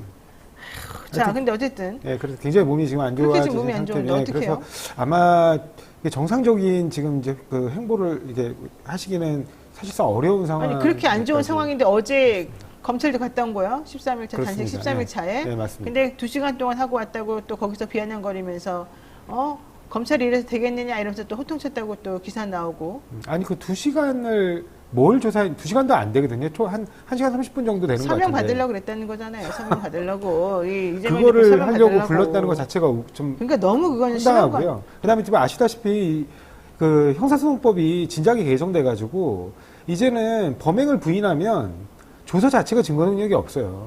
그러니까 서명 날인이 날인을 해도. 없으면은 이거요. 서명 날인 없으면 아예 이제 증거 능력이 없는 걸로 해놨고 서명 날인이 있다 하더라도 네. 그 내용을 부인하게 되면 예, 옛날 경찰 조사하고 똑같이 그렇죠. 아예 제출을 못합니다. 법원에. 다시 그냥 재판정에 와서 다시 그 상황을 확인을 해야 되는 거죠. 근데 어쨌든 지금 그렇게 몸이 안 좋은 상태인데 당장 중단해야 되는 거 아닙니까? 어떻게 지금 보셔요? 건강을 생각하면 중단하셔야죠. 근데 여당에서는 아무런 말이 없어요. 그러니까 지금 아무런 말이 없으니까 지금 아무런 반응이 사실 지금 죽으라는 말이에요, 그러면? 지금 비아냥 사실은 이제 책임 있는 사람들은 무시하고 그 다음에 이제 책임을 안 져도 되는 사람들은 비아냥거리는 이런 식의 대응을 보이고 있거든요. 사실 근데 심지어 어떻게 당 대표도 비아냥거려요. 아니 어떻게 사람이 그냥. 아까 난 당 대표도 너무 하긴 뭐, 네. 어떻게 사람이 그럴 수가 있죠? 그게 이거 아마 지금 생각하는 게 이런 것 같아요. 이거 어쨌든 뭐 야당 대표가 금식하는 상황이 네. 매우 이제 중대한 그리고 야당에서 제가 했을 때 가장 강력한 가장 이제 심각한 그런 항의나 이런 모습인데 이거를 이슈화시키는 것이 본인들에게 정치적으로 유리하다는 생각은 들지 않으니까 이거를 최대한 가벼운 걸로 그리고 중요한 이슈가 아닌 걸로 만들고 싶어 하는 것 같은데 그 얼굴 보세요. 아우 좀 전에 나왔는데 끔찍한데 대통령실에서 어제 그런 얘기 했잖아요. 이재명 대표 단식에 대해서 정치 현합은 언급하지 않는 게 바람직하다. 이게 도대체 말입니까?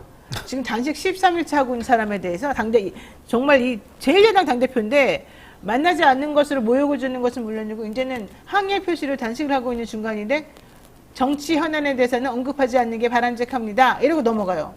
이게 사람으로서 할 수 있는 거예요. 게다가 그분들은 대통령실에 있는 분들은 우리 나라를 지키는 사람들이고 우리 나라를 다스리는 사람들이고 이런데 우리나라의 국민이기도 하고 우리나라 제1야당의 대표이기도 한 사람이 지금 본인들을 향해서 항의 표시를 단식하고 있는데 바람직하지 않다 말하는 거? 이게 지금 말이 됩니까? 그러니까 지금 하는 것처럼 아무 별거 아닌 것처럼 하고 이슈를 안 만들고 안 아니 이게 만들고 왜 하는 정치 현안이에요? 자기네들에 대해서 지금 질문하고 있는 건데. 지금 그렇죠. 왜냐하면 그 네. 대통령이 요구하는 3대 요구사항을 이미 그 야당 대표가 단식에 들어갈 때 발표를 했거든요. 그 부분에 대해서 수용할 것이냐 말 것이냐에 대한 입장을 사실 내놔야 되는 거죠. 그리고 이미 이제 강기정 광주시장이 네. 과거 그 문재인 정부 때 정무수석을 하면서 본인의 경험도 밝혔잖아요. 왜냐하면 황교안 당시 야당 네. 대표가 단식을 할 때 문재인 대통령이 매일 찾아가서 그럼요. 그렇게 해야지 확인을 원래. 하고 인사를 드리고 그다음 건강 상태를 좀 확인해 봐라. 그리고 나한테 좀 알려달라. 이랬다는 거잖아요. 그래서 강기정 당시 그 정무수석이 매일 찾아갔다는 겁니다. 찾아가서 네. 인사드리고 이제 단식 중단을 권유드리고 그리고 이제 건강 상태 확인하고 돌아와서 보고하고 이렇게 했다는 건데 지금 대통령실에 누구도 지금 나서지 않을 뿐만 아니라 아까 말씀하신 것처럼 단순히 소극적으로 외면하는 정도가 아니라 여당 대표가 그러한 단식에 대해서 조롱을 해요. 조롱을 해요, 조롱을. 네. 그리고 여당의 공식 대변인 강민국 대변인도 공식 논평으로 조롱을 합니다. 아니 그 앞에서 막 먹방 찍고 있잖아요. 자기네들끼리. 그러니까 어처구니없는 일인 거예요. 수산물을 먹어야 된다 그러면서 와서 먹어라. 출구 전략을 내가 출구를 열어주마 이런 말하면서. 아유 아무리 야당 대표가 하는 것 자체가 본인들이 생각하기에 말이 안 되는 거라고 하더라도 인간적 도리상 그러면 안 되는 겁니다. 하다못해 진짜 여당 지도부 혹은 뭐 누구 비서실장이라도 가가지고 내지는 총리라도 가가지고 좀 해야 되는 거죠. 문재인 정부 때는 다 가셨어요. 총리도 그러니까. 갔고 그때 김부겸 총리도 가셨고 다 갔습니다. 아 그때 나는 우원식 이낙연 총리. 예. 대표였나요? 그때 김성태 의원 손 꼭 잡으면서 아유 그러지 말아야지 뭐 이렇게 말했던 게 아직도 눈에 선해요. 왜냐하면 그때는 이제 김성태가 원내대표였기 때문에 그에 대응하는 차원에서 우원식 원내대표가 가서 그러니까요. 이제 어쨌든 그렇게 만류했거든요. 해줬단 말이에요. 네, 맞습니다. 당신들 그렇게 건강 상하면 안 되니까 뭐 밥이라도 꼭 먹어야지 이러면 안 되지. 이렇게 하면서 같이 들것을 실려가지고 간에 쫓아갔던 거 그 장면이 기억에 선하다고. 그래서 그때 결국에는 이른바 김성태 원내대표가 요구했던 그 요구사항을 들어줘요. 들어줬잖아요. 드루킹 특검. 드루킹 특검을 네. 결국 수용합니다. 네. 그래서 그때 당시 민주당 지지층에서 굉장히 그 부분에 대한 반발이 심했음에도 불구하고 결국에는 들어주고 단식을 멈추거든요. 자, 그리고 이게 더 중요한 것 같아요. 지금 야당 대표 단식한 이 와중에 검찰에서는 영장 청구한다고 지금 그러고 있어요. 자, 야당 대표가 죽거나 말거나 지금 건강이 어떻게 되거나 말거나 신경 안 쓴다. 난 내 할 일 하겠다. 꿋꿋하게 본인들 할 일 하는 겁니다. 검찰은. 구속영장 청구가 초읽기에 들어갔다. 이렇게 되면 민주당 내부에서 체포동의안 부결이냐 가결이냐 일부에서는 이러더라고요. 체포동의안 가결시켜야지. 그래야지 더 나은 거 아니야? 이렇게 또 말하는 사람들이 있대요. 뭡니까 이건 도대체? 그건 사실 뭐 민주당 내에서 제가 몇 주째 말씀을 드리지만 민주당 내에서 뭐 이런 위기 상황 또는 뭐 이런 비상 상황에 대해서 통일된 모습이나 이런 것들을 보여주지 않는 게 최근 민주당의 특징이었거든요. 그러니까 지금 대통령실에서도 저렇게 나오는 거고 여당 대표도 저렇게 비하하는 거고 조롱하는 거고 그런 거 아니에요? 그러니까 네? 좀 부끄러운 줄 알아야죠 민주당도 그러면. 그래서 이거를 잘 모르겠습니다. 이게 사실 뭐 이거는 제가 이제 부결하는 게 맞습니다. 가결하는 게 맞습니다. 얘기하기가 좀 불편한 부분도 있는데요. 근데 어쨌든 여기에 대해서 각자의 각 정치인들의 개인적인 정치적 속셈이나 이익을 계속 계산하는 듯한 모습을 보이는 건 국민들한테 어떻게 비칠지 좀 생각을 해볼 필요가 있을 것 같아요. 지금 우리 조상호 교수님이 잘 아시니까 민주당 상황이 정확히 어떻습니까? 지금 내부적으로는 굉장히, 그러니까 사실은 근데 이 체포동의안 문제는 무기명 투표로 진행되기 때문에 의원들 속마음을 사실 알 수가 없어요.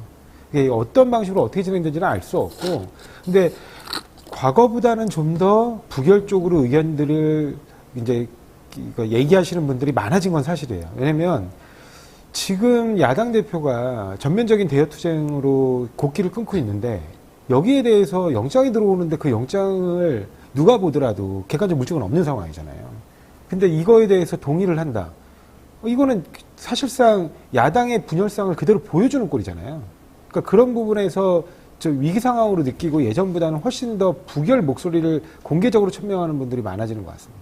자, 이 상황에서 박강원 원내대표 지금 국민청원 나왔습니다. 검사 탄핵안에 왜 동의하지 않느냐 이러면서 사퇴해라. 네. 민주당의 권리당원들을 중심으로 해서 5만 명 서명 운동 지금 하고 있지 않습니까? 그건 또 어떻게 된 겁니까? 근데 저는 정말 이해를 할 수가 없는 게 그 검사 탄핵이 그렇게 대단한 게 아니에요. 근데 왜 원내대표는 반대하는 거죠? 그러니까 무슨 역풍 말씀을 하시는 것 같은데. 맨날 그놈의 역풍, 아유, 지겨워라. 지금 김용민 의원이 지금 추진하고 있거나 아니면 김용민 의원의 추진하고 있는 안에는 빠져 있지만 이제 당원들이 요구하고 있는 것 중에 하나는 이제 손준성 검사를 포함하는 건데. 네. 그러니까 이분들의 경우에는 사실상 위법이 객관적 물증으로 확인된 분들이에요. 그러니까 명백히 확인된 분들입니다. 위법이. 네. 아니면 법원 판결이나 대표적인 게 이제 안동환 검사인데 이른바 보복 기소, 유우성 간첩 조작 사건의 맞아요, 보복 기소에 맞아요. 책임이 있다고 지금 네. 보이고 있는 그 안동환 검사는 법원 판결로 사실 인정된 거예요. 네. 그래서 그런 부분. 그다음에 지금 이른바 라임 접대 사건에 연루된 검사들도 사실상 라임 접대 받은 사실 자체를 부인하지는 않아요. 그래요, 그래서 인정해요. 네, 금액이 금액 액수를 100만 원이 안 된다고 주장하는 거죠. 참여자가 몇 명이냐에 따라 이제 이른바 n분의 1을 n분의 하면 액수가 좀 달라진다라는 주장을 하고 있을 뿐이지 접대받은 사실 자체를 부인하지는 않습니다. 그러니까 그런 부분들이라든가 아니면 손준성 검사는 객관적 디지털 증거가 있잖아요, 이미. 그리고 그게 포렌식 결과 조작되지 않았다는 것도 확인됐어요.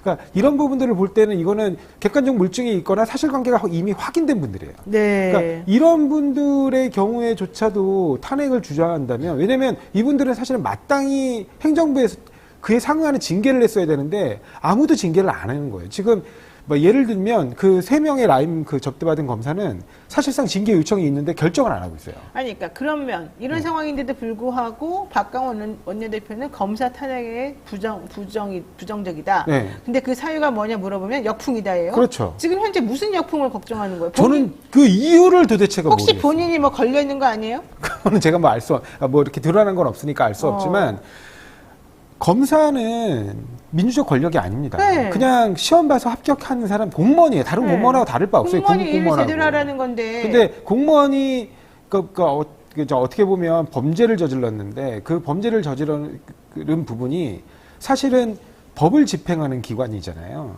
그러면 좀 더 엄격하고 엄중하게 바라봐야 되는 것이고, 그런 부분에서 그것들을 행정부가 제대로 자정 기능을 발휘하지 못한다고 하면 최후로 나설 수 있는 게 국회지, 국회가 탄핵 대상 공무원들이 되게 높은 분들이라 이분들에게는 보다 낮은 도덕적 기준을 적용해야 되는 게 아닌 거거든요. 아니 제가 이해가 안 가는 게 그거예요. 지금까지 민주당에서 뭐 하라 그러면은 다 역풍 하면서 진짜 미적지근하게 하다가 말다가 안 하다가 이래가지고 시기 놓치고 효과 반감되고 정말 엉터리 방터리였거든요. 그러면 그동안에 그렇게 치고 나서 뭐 역풍 맞은 게 있냐고요.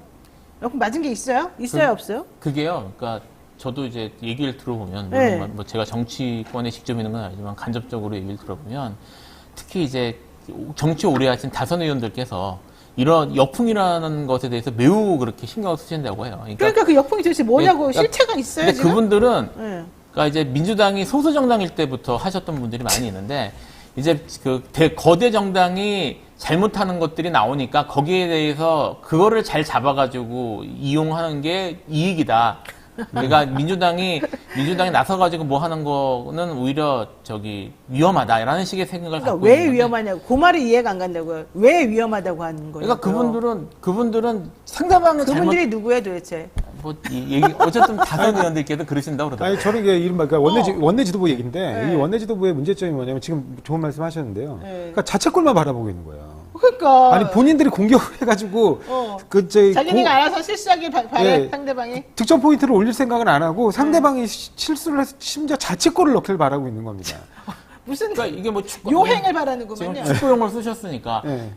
이게 축구에서 이제 약한 팀인데 강한 팀을 만났을 경우에는 그런 식으로 막 지키기만 하면 하는 게 맞을지 모르겠지만 그렇죠. 이제 민주당이 그렇지 않단 말이에요. 네. 집권도 했었고 그다음에 여전히 거대 정당이면 과반 예, 민주당이 거기에 대해서 자기 본인들의 그런 적극적인 능력이나 이런 것들을 보여줘야 되는데 그런 거 필요 없다. 지키기만 하면 된다는 생각을 뭘 여전히 갖고 지키냐고 이게 지금 지킬 수 있는 상황이 아니죠. 아닌데. 아니, 제가 이 손준성 검사에 자꾸 주목하는 이유는요. 그 명백한 비위행위를 저질렀어요. 근데 그 명백한 비위행위에 대한 대가가 승진, 검사장 승진. 승진이면 그 사람은 죄책감을 느끼지 않고 그 조직 전체는 그 명백한 비행위가 인사권자의 마음에만 충족한다면 얼마든지 다시 계속해도 된다라는 신호로 해석할 수밖에 없습니다. 근데 그 손준성 검사의 비행위는 이른바 검찰권 남용이거든요. 사법 권력을 남용한 거예요. 그러니까 그거를 계속해서 자신의 인사권자인 그 VIP, 대통령의 의사에만 맞는다면 너희들은 언제든지 이런 걸 범해도 우리가 보호해주고 승진시켜주고 그에 상응하는 대가를 준다는 신호를 줬단 말이에요. 네. 자정 기능을 발휘해서 이런 사람들을 적절하게 행정부가 걸러내기는커녕 그래 내 밑으로 줄면서 하고 충성 신호를 보낸 겁니다.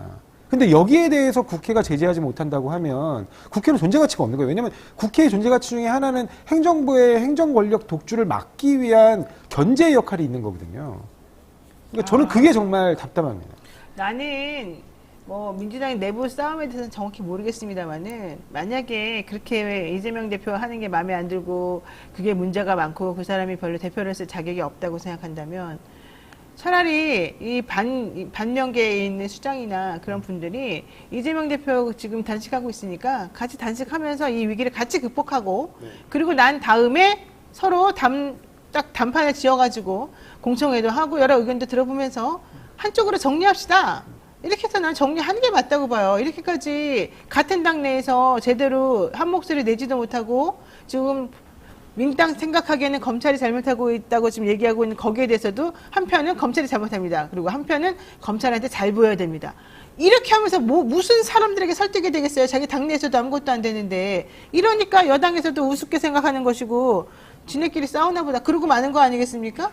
그러면 이 상황을 계속 그대로 가도록 해서 이걸 질질 끌고 나가면서 될 대로 되라 이렇게 하는 게 맞아요? 아니면 이 상황을 빨리 끝낼 수 있도록 민주당 스스로가 자정하고 뭔가 정리하는 게 필요해요. 이러다가 진짜 당대표가 옳고 그르고를 떠나서 한 사람이 죽게 생겼어요.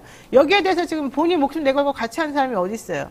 내가 알기로 현근택 대변인이 지금 같이 단식하고 있죠. 네, 맞습니다. 또 정진혁 씨라고 특보도 한 분도 같이 단식하고 있어요. 강제해서 하고 있습니다. 네, 몇 명이서 최영호라는 분도 또 사실 5일째, 6일째 단식을 같이 하고 있더라고요. 그렇게 몇 명 하는데 그거 말고는 소용이 없어요. 없어요. 지금 이천 지역위원장 한 분은 13일째 단식을 13일째 하다가 같이 단식해요. 단식하다가 네. 어제 그 쓰러졌어요? 혼절을 해가지고 119에 실려가셨습니다. 그러니까 근데 그럼 이런 것들이 제대로 방송도 안 되고 민주당 내부에서도 그럼 우리 어떻게 하냐 대책을 세우지도 않고 이렇게 했는데 어떻게 대통령실에서 여기다 대고 얘기를 하고 국민의힘에서 또 거기다 대고 알았습니다. 우리가 한번 생각해봅시다. 이런 말 하겠어요. 봐라 내버려두니까 자기네들끼리 저렇게 치고받고 자기네들끼리 싸우네? 가만히 있어야지. 이렇게 생각할 수밖에 없는 거예요. 그게 과연 옳아요? 뭐 그분들은 여전히 역풍 걱정하시는 거예요. 그러니까 뭐가 역풍이냐? 도대체 그러니까 역풍의 실체가 그 뭐냐? 역풍이라는 얘기는 정말 많이 나온다고 하더라고요. 특히 정말? 의원총회 같은 거 징글징글해. 비공개를 하면은 뭘 하자고 그러면 다 역풍 얘기는 나온다고 그러니까 역풍이 하더라고요. 뭔지 개념 국어 공부 좀 다시 했어야 될 것 같아. 역풍이 도대체 뭐야? 이렇게 하는 게 역풍이에요. 가만히 있으면 지지하던 사람들이 다 등 돌리게 생겼어요 지금 현재. 그러니까 보통은 답답해, 우리가 답답해. 역풍을 얘기할 때 우리 잘못을 감싸안고 그래서 이른바 내로남불 논란에 시달리는 걸 얘기하는 건데 지금 당원들이 얘기하고 있는 검사 탄핵은 잘못한 걸 추궁하라는 거거든요. 네. 잘못한 걸 추궁하는데 무슨 역풍이 있습니까? 그러니까요. 아니, 예를 들면 이상민 장관 탄핵해가지고 결국에 그 헌법재판소가 그 탄핵 그 소추를 기각했지만 네. 헌법재판소에 대한 비난은 있을지언정 그 탄핵 소추를 가결시킨 민주당에 대한 역풍이 있었나요? 없어요. 왜냐하면 그럼요. 159명의 젊은 목숨이 그 어떻게 보면 행안부 장관의 그런 나태함 내지는 그 부실함, 그다음 무능력함 이것 때문에 네. 돌아가셨기 때문에 그 부분에 대해서 국민들이 공감을 하는 지점이었거든요. 맞습니다. 자, 검찰은 영장 청구한다고 하니까 검찰이 영장 청구하면 그 이후에 1년에 또 절차가 어떻게 진행되는지 봐야 되겠습니다. 여러분 잘 한번 생각해 보십시오. 검찰이 영장을 청구하고 국회에서 체포동의안에 대해서 부결, 가결, 표결을 하게 됩니다. 이때도 또 역풍 운운하면서 뭐 방탄정당이 어쩌고저쩌고 하면서 가결시켜야 된다는 논리들이 있겠죠. 또 한쪽에서는 그게 무슨 소리냐. 검찰이 이렇게까지 야당을 탄압하고 이러는데 아닌 것으로 보여줘야 된다. 또 이렇게 나오겠죠. 그러다 보면 언론에서는 둘이 또 싸운다. 봐라. 얘네들은 싸움만 하는 애들이다. 이렇게 나오겠죠. 누구를 위한 그런 모습인지 한번 잘 생각해 보시고 그렇게 자꾸 하는 거 옳지 않다는 거 다시 한번 말씀드리고요. 자, 영장 청구한 다음에 다시 이 주제는 말하겠습니다. 마지막 주제 이거 하나 하겠습니다. 상대당 대표가 단식을 하든 말든 국민의힘에서는 대장동 허위 인터뷰 의혹을 민주당의 대선 공작 게이트로 키우기 위한 노력을 기울이는 것 같습니다. 특히 김기현 대표 발언이 너무 셉니다. 김만배 인터뷰에 대해서 1급 살인죄다. 사형에 처할 반국가 범죄다. 이렇게 얘기하고 있고요. 치밀하게 계획된 1급 살인죄는 과실치사죄와는 천형지체로 구분되는 악질범죄다. 우리나라에 1급 살인이라는 용어도 없어요. 어디 미드를 많이 보셔가지고 자꾸 그러시는 것 같은데 그런 거 하지 마세요. 한 정말로 여당의 집권당의 대표가. 그리고 뉴스타파 폐간해야 된다 그러면서 별별 욕을 지금 다 하고 있어요. 사람들이. 저는 이거 이거 영장도 어떻게 청구하지 보십니까? 못할 거라고 봅니다. 아니, 그래. 난 웃긴 게, 인용 보도했다고 나머지 언론사들도 다 고발한대. 그게 말이 돼요? 그 뭐, 인용 보도를 하는 게 생명인데, 인용 보도 하지 말고 뭐 하라는 거예요? 그냥 가만히 있으라는 거예요?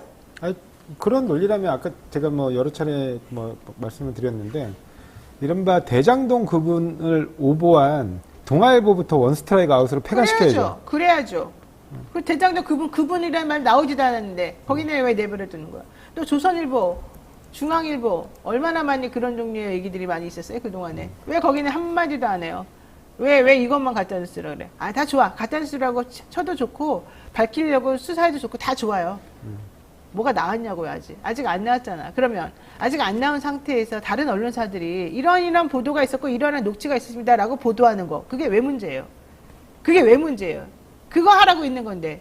그리고 그거를 왜 고소고발한다 그래요? 그 72분 전부를 다 들어보시면 되게 신빙성 있고요. 왜냐면 그 대장동 사업의 프로세스가 어떻게 진행되는지에 관해서 쭉 설명이 잘 나오는데 그건 이제 좀 부동산 개발 사업을 좀 이해하시는 분들이 들어보면 정확한 얘기들이에요. 그럼요. 시행 같은 거 좀만 해본 사람이면은 네. 이게 어떻게 흘러가는 구조인지가 나오죠. 네, 그 딱딱의 프로세스의 지점마다 해당되는 부분들에 대한 사실관계가 딱딱 들어맞아요. 거기서 물론 김만배 본인의 어떤 불법 부분이 있어서는 축소시킬 수 있겠죠. 네. 그렇지만 전체적인 그림과 얼개는 굉장히 자연스럽게 흘러가고 그 사건에서 그 인터뷰의 핵심은 누가 커피를 타줬느냐가 아니에요. 그럼요. 그냥 커피 먹고 편하게 있다 왔다는 그렇죠. 거죠. 가장 중요한 부분은 부산저축은행, 이른바 대장동 일당들이 종잣돈을 마련하게 된 그 부산저축은행에 있어서 그 개발비리, 그러니까 부산저축은행 대출비리 사건들이 실제로 덮였느냐. 그리고 그 부분에 대해서 부실 수사가 있었느냐.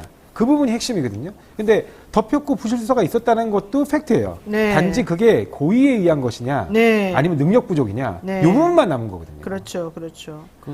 길게 설명할 거 사실 없을 것 같고요. 네. 72분이거든요. 공개돼 있습니다. 출근하면서 보세요. 출근하면서 듣고 하루는 들으실 수 있어요. 실시간할 때 들어보십시오. 들어보시면 무슨 말인지 알겠죠. 아니 들어보시면은 처음에 윤석열 얘기를 해요. 윤석열 검사 얘기를 김만배 씨가 언급을 했다가 이제 재차 물어보니까 아니라고 그러면서 이제 딴 얘기를 네. 해요. 아니지. 그러니까 커피를 같이 마실 그 정도는 그건 아니지. 아니지. 예, 그렇게 네. 얘기도 합니다. 그러니까 뭐 그런 언급 자체가 없었던 것도 사실은 아니고 이제 있었는데 그 맥락상 뭐 직접 타줬다라고 잘못 들으면 안 된다. 그러니까 그거에 대해서 조금 경각심을 갖고 뭔가 했었어야 되는데 그 부분 안 했다는 것 자체가 좀 게을렀다.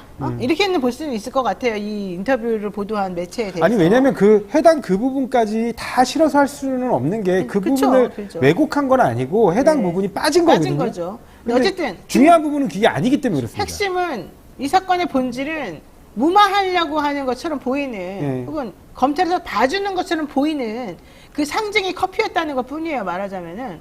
근데 그걸 가지고서 가짜뉴스라 그러고 그걸 인용해서 보도한 다른 매체들 전부 다 지금 고소한다 그러고 고발한다 그러면 그거는 진짜 언론에 자갈을 매기는 것밖에 안 돼요. 게다가 더 나아가서 그 배후가 이재명이다? 대선은 3일 남겨두고 뒤집어 엎어보려고 한번 이 대단한 공작을 꾸민 거다? 이거를 상식적으로 납득을 시키려면 정말 어마어마한 증거가 확실하게 빼박으로 나와야 되는데 그건 없잖아요. 그러니까 윤상현 의원도 국민의힘 윤상현 의원도 그건 너무 나갔다. 이게 정말 말이 안 되는 게 21년 9월 15일 날 인터뷰를 하거든요. 네. 근데 그리고 21년 10월 1일 날인가 그때 이제 그 나중에 이거 저기 하죠. 아니요 그 유동규가 체포가 돼요. 네, 유동규 체포. 네, 그러니까 15일 정도 보름 정도 뒤에 체포되는 거죠. 네. 근데 9월 15일 날 그리고 13일 날 이게 처음으로 정치권에서 이슈가 됩니다. 대정부. 네. 그러니까 지금 이 프로세스를 밟아 나가는데 그 체포되는 10월 1일 날 마지막으로 이제 정진상 실장과 통화한 것 때문에 뭐 이걸 증거인멸 교사라느니 네, 막 네. 이렇게 얘기를 하고 있어요. 근데 그 부분 관련해 가지고 검찰에서도 스스로 얘기하고 있는 게 뭐냐면 당시 김만배의 전화번호가 6개월 전에 바뀌어서 그 전화번호를 물어보기 위해서 그 전화 통화를 했는데 그 과정에서 증거인멸 교사까지 이뤄진 것이다 이렇게 얘기하고 있거든요. 네. 근데 그러면 6개월 전이라고 하면 전화번호를 바뀌어서 전화 통화를 못한 게 6개월 이상 된다는 거잖아요. 네, 네, 네. 정진상 실장이. 그러면 정진상 실장이 6개월 이상 김만배랑 통화를 안 하고 있었는데 네. 9월 15일 날 그 인터뷰를 어떻게 김만배하고 공모를 합니까? 그러니까요. 그런데 김만배하고 공모를 한 것처럼 그 하는 이재명 대표 측의 연결점이 정진상 실장이라는 보도를 검찰발로 막 쏟아내고 있어요, 지금. 맞습니다. 말도 안 되는 얘기들입니다. 맞습니다. 자, 이 와중에 김기현 대표가 박근혜 전 대통령 만나러 사저를 방문했습니다. 윤 대통령이 박근혜 전 대통령을 만나고 싶어 합니다. 라고 전달했다는 거고요. 박 전 대통령도 나도 그렇습니다. 좋습니다. 뭐 이렇게 얘기를 했다는 겁니다. 왜 김기현 대표를 내려보내서 갑자기 전직 대통령하고 현 대통령이 만나겠다고 하는 것입니까? 이게 첫 번째 질문. 그렇게 되면 결국 그 결과는 어떻게 될 것입니까? 보수특위 결집으로 연결되는 겁니까? 이게 두 번째 질문이에요. 자, 두 분 어떻게 생각하세요? 일단 지금 이제 윤석열 대통령의 행보나 이런 것들을 보면 윤석열 대통령이 기존의 그 국민의힘 정치인들, 주요 정치인들처럼 대구 경북 쪽을 이제 자기 주요 기반으로 삼고 싶어하는 듯한 모습을 보이고 있거든요. 그러기 위해서는 이제 박근혜 대통령을 끌어안는 모습을 보여야 된다고 해야 할 텐데, 아시겠지만 박근혜 대통령을 법정에 세우고 감옥에 넣은 사람이 윤석열 대통령이기 때문에 여기에 대해서 어떤 액션 같은 거를 보여줘야 된다는 생각을 하는 것 같아요. 근데 이게 이런 식으로 하는 걸로 충분히 원하는 효과를 거둘 수 있을까라는 네. 데에서는 저는 좀 약간 부정적입니다. 보수층 결집 되겠습니까? 박근혜 대통령은 이제 제가 볼 때는 그렇습니다. TK에서 바라볼 때 박근혜 대통령은 네. 좀 애잔한 느낌을 가지면서도 정치적으로는 이미 힘이 없다고 봐요.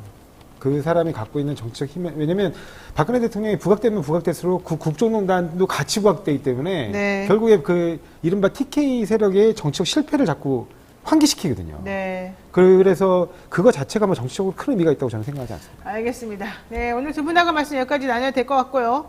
대통령실의 반응이나 이런 것들에 대한 분석은 조금 더 세밀하게 저희가 다음 시간에 해보도록 하겠습니다. 두 분 오늘 말씀 고맙습니다. 네, 감사합니다. 네, 이 힘든 시기를 또 헤쳐나가고 있는 우리 뉴스마트 응원해주시는 많은 분들 감사드리는데요.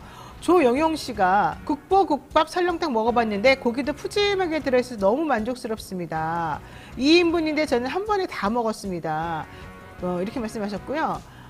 김형복님은 설렁탕이 외국에서도 인기몰이 중이라고 하네요. 이랬습니다. 또 김대호님은 요즘 국 끓이려면 돈 많이 드니까 그냥 사서 드세요. 그게 싸요. 자, 이 와중에 또 하나 착한 보험 관련해서 한번 말씀드려보겠습니다. 믿을 수 있다 더 착한 보험 광고인데요. 건강보험이나 차량보험 더 저렴하게 만나보실 수 있는 전문보험 클리닉 업체죠. 가족이나 친척, 지인에게 묻지마 보험 가입하셨던 분들이라면 한번 지금쯤 본인이 들렀던 그 보험 상황 관련된 점검을 해보실 필요가 있습니다. 필요한 보장이 제대로 들어있는지, 내가 너무 비싸게 내고 있는 건 아닌지 궁금할 때 언제 어디서나 점검 받아보시고 어떻게 예약하면 되는지, 어떻게 해지해서 나에게 손해가 덜 가게 하는지 이런 것도 전부 다 총체적인 컨설팅을 해주신다고 합니다. 더 착한 보험 클리닉에서는요, 전문 설계사가 부담되는 보험료는 합리적으로 줄여드리고 보장은 최대한 유지할 수 있도록 친절하게 상담해드리고요. 예약만 하시면 전국 어디서든 무료 방문 상담도 가능하니까 주저하지 말고 예약해 주시기 바랍니다. 상담 예약은 대표 전화가 1644-1236, 1236, 1236, 1644, 1236이고요. 핸드폰 문자 010-7612-3303, 010-7612-3303 전화하시거나 문자 남기시면 언제든지 24시간 상담을 위한 예약이 가능합니다. 자, 여러분, 저희가 어제인가요? 그땐가 제가 더 착한 보험에 대해서 방송 한번 했거든요. 그랬더니 이게 왔어요. 한번 여러분 들어보세요. 김진영님께서 어제 뉴스인사이다 방송이 끝난 뒤 노변님께서 알려주신 착한 보험에 전화를 했습니다. 점검을 한번 받아보고 싶었기 때문이지요. 결론은 기존 보험료가 비쌌고 정작 자주 발생할 수 있는 사건에 대한 보험료는 오히려 적게 책정되어 있었다는 것입니다. 발생 확률이 높은 병이나 이런 것들에 대해서는 보장이 좀 불가능하게 되고, 오히려 발생 확률이 낮은 병에 대해서는 돈을 많이 내는 구조로 불합리하게 책정이 되어 있더라 하는 거죠.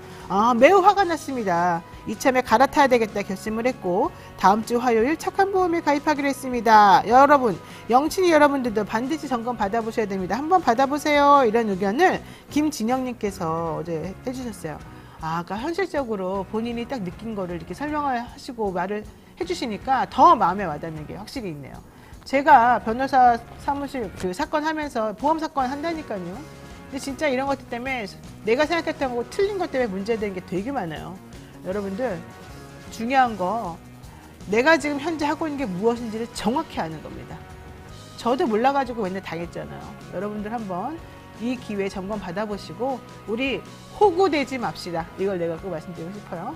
자, 오늘 여기까지 저희가 준비한 내용이고요. 내일은요 강서구청장 선거 관련해서 여러분들 지금 모두들 관심들이 많으시지 않습니까? 진교훈 더불어민주당 강서구청장 후보 전략공천 되신 분이죠. 이분 모시고 한번 이 김태우 전 강서구청장을 상대로, 저는 이제 그분이 될 거라고 보고, 물론 뭐 경선한다지만 어쨌든 김태우 씨를 상대로 어떤 식으로 이 선거에 임할지도 한번 확인해 보고요. 이 선거에 얼마나 불합리한 상황이 있는지 한번 여쭤보는 걸로 하겠습니다. 자, 나가기 전에 잊지 마시고 구독, 좋아요 꾹꾹꾹꾹 눌러주시고요. 네, 저희 뉴스마트 뉴스인사이더 정말 사랑해 주시기 바라겠습니다. 내일 아침 7시 30분에 또 뵙겠습니다. 고맙습니다.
이토마토 전문가와 함께하는 올인원 서비스. 주식 투자 교육, 주식 종목 추천, 주식 투자 방법, 장 시작부터 마감까지 라이브 온 에어 실시간 생방송. 현명한 투자를 위한 투자 교육과 투자 방법. 이토마토가 여러분과 함께하겠습니다.